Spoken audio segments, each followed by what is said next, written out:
السلام عليكم. مرحبا بكم في فيديو جديد. اليوم غادي نشارك معكم وجبة غداء أو وجبة عشاء سهلة وسريعة وبسيطة، والأهم أنها لذيذة بزاف. فنتمنى إلا عجبكم الفيديو تخليو لي تشجيعاتكم وبارطاجيو الفيديو مع الأصدقاء والأحباب، وندوزو مباشرة لطريقة التحضير. عندي 3 حبات من البطاطس، 2 حبات من القرعه، عندي حبه واحده ديال الباذنجان. غادي ندوز نقشرهم بهذه الطريقه ونقطعهم مكعبات صغيره باش يطيبوا ليا بسرعه في الفرن. هنا خديت واحد الصينيه ديال الفرن، غلفتها بالبابي كويسون وغادي نخوي فيها الخضره ديالي. غادي نوزع الخضره في الصينيه بهذه الطريقه وندوز نزيد لها التوابل. عندي هنا ملح حسب الذوق، بزار، ثومه بودره، رشيشه ديال الزعتر، وفي الاخير عندي واحد 4 المعالق كبار ديال زيت الزيتون. غادي نحرك هاد الخضره ديالي ونوضعها في الفرن اللي شعلته من الاسفل ومن الاعلى على اقصى درجه، ونخلي الخضره طيب. عندي كذلك 2 حبات ديال الطماطم مع 2 حبات من البصل. هنا حكيت الطماطم ديالي في الحكاكه، والبصله قطعتها مكعبات صغيره جدا. غادي ندوز دابا نشحر البصله. ففي مقله درت الزيت مقدار 3 المعالق كبار ديال الزيت. غادي نوضع البصله ونبقى نخلط البصله حتى تشحر. من بعد ما تشحرت ليا البصله غادي ندوز نضيف ليها الكفته. بالنسبه للكفته عندي 250 غرام اللي هي رابعه ديال الكفته. نزيد التوابل، عندي التحميره، الخرقوم، سكينجبير، عندي الزعتر، البزار.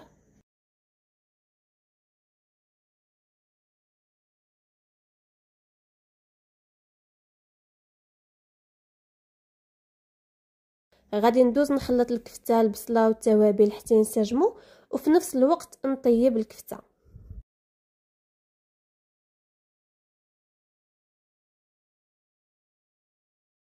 صافي، من بعد ما طابت ليا الكفته غادي نضيف ليها 2 حبات ديال الطماطم اللي حكيت مع معلقه كبيره ديال الربيع. صافي نخلطهم كما كتشوفوا في الصوره.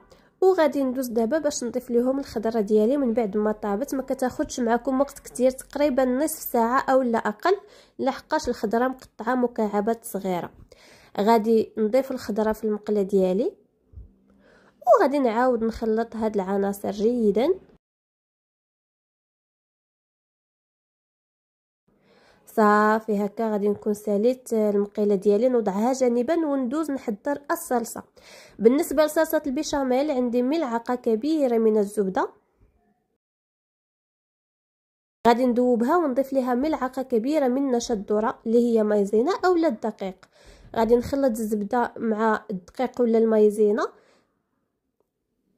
حتى ينسجموا ليا بشكل جيد كما كتشوفوا.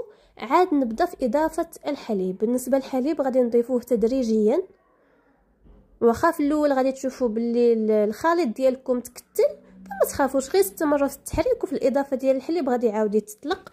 انا غادي نستعمل واحد الفوي ونكمل في اضافه الحليب. فبالنسبه للحليب وضعت تقريبا 2 كؤوس كبيره ديال الحليب.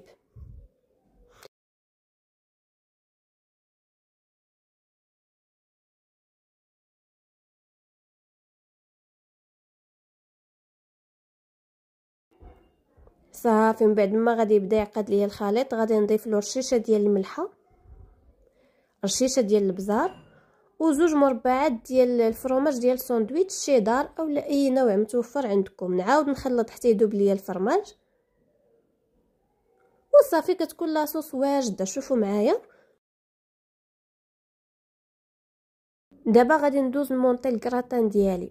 فخديت هنا واحد المول ديال الفرن، غادي ندير فيه واحد 2 معالق ديال لاصوص بيشاميل، كتجي تبارك الله خاتره وبنينه. غادي نبدا نعمر في الحشوه ديال الخضره والكفته. فوليداتكم الا ما كياكلوش الخضره، هذه طريقه جد ممتازه باش توكلوا لهم الخضره، ما غاديش يحسوا بها اطلاقا. غادي نعمر المول ديالي بحال هكا. نعاود ندير طبقه ديال لاصوص بيشاميل،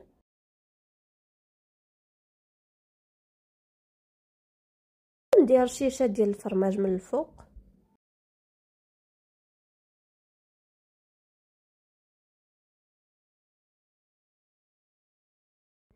بالنسبه للفران شعلته من الاسفل والاعلى على اقصى درجه.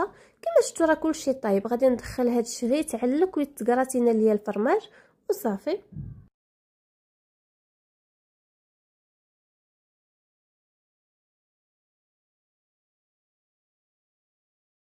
من بعد ما كنخرجوهم من الفران كيجيو على هذا الشكل تبارك الله. كيجي عشاء سهل وسريع، عشاء سهل وخفيف. نتمنى تكونوا تبعتوا الفيديو من الاول للاخير ونال اعجابكم. وإلا عجبكم كما العاده ما تنساوش تخليو لي تشجيعاتكم ولايكاتكم وشاركوا الفيديو مع الاصدقاء والاحباب. ونقول لكم السلام عليكم.